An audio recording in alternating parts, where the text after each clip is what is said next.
Maliliit yung ating kalabasa. Kulang sa nitrogen.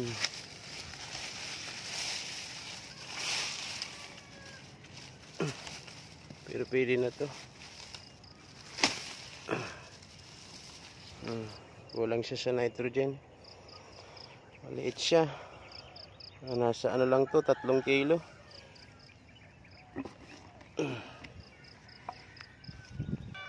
Ayan pa. Ayan pa. Kulang sa nitrogen. Kaya hindi sila lumaki ng gusto.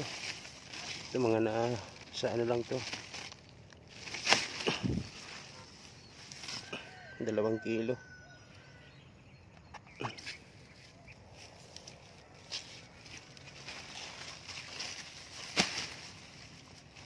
Ito.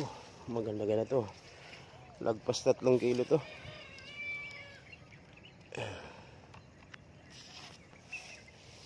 Maliliit pa sila.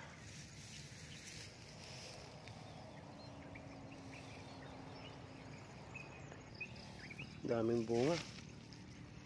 Magkatatabi. Ayan. Kaya yan na nila oh. Inano nang mabait yan. Daga. Kalabang ko dito daga eh. Buti may natira.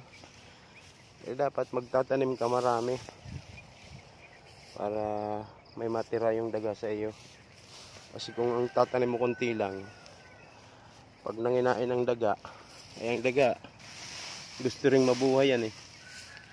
Dadamihan mo ng tanim. Para meron din sa mga mababait. Dito alam ko meron dito eh.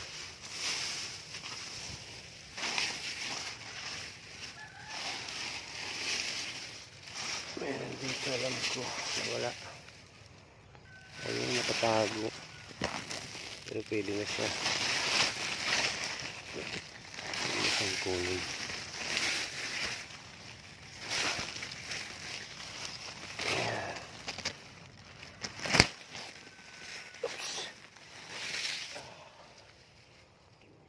Kikipag-unahan kasi sa akin ang daga. Inuunahan pa ako mag-harvest na pwede na to. Isa makain pa. Lang mapakinabangan.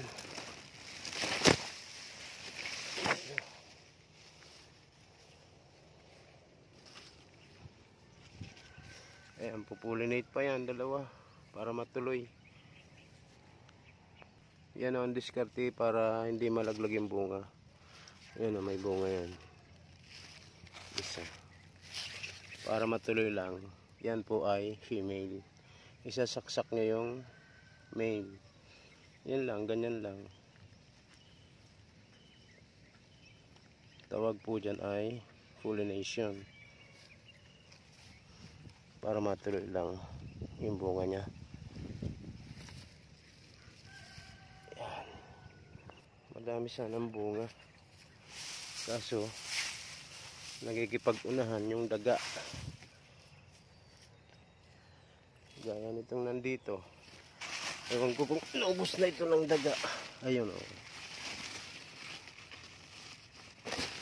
Wala na to.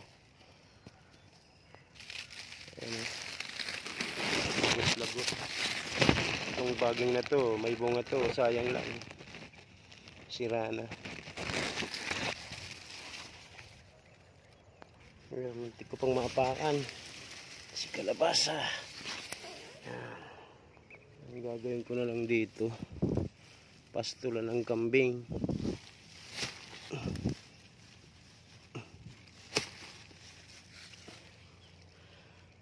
Kasi wala, inaubos ng daga. Dami sanang bunga. Yan.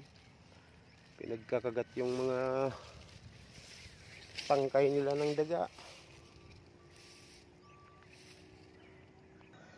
Ayan. Nalugi tayo sa pagod. Nauunahan tayo ng daga ng mabait. Ayan. Dami sanang bunga. Kaso napipirwisyo naman ang daga.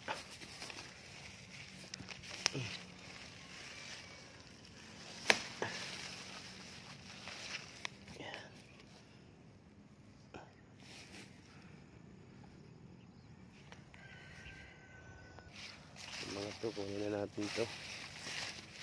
Kasi madali pa ng daga. Ayan. Ayan. Ayan, mabuti nakakuha din. Thank you. Kahit kulang sa nitrogen, ayos lang. At least may na-harvest. Dito na lang, mga kasagbat. Bye bye.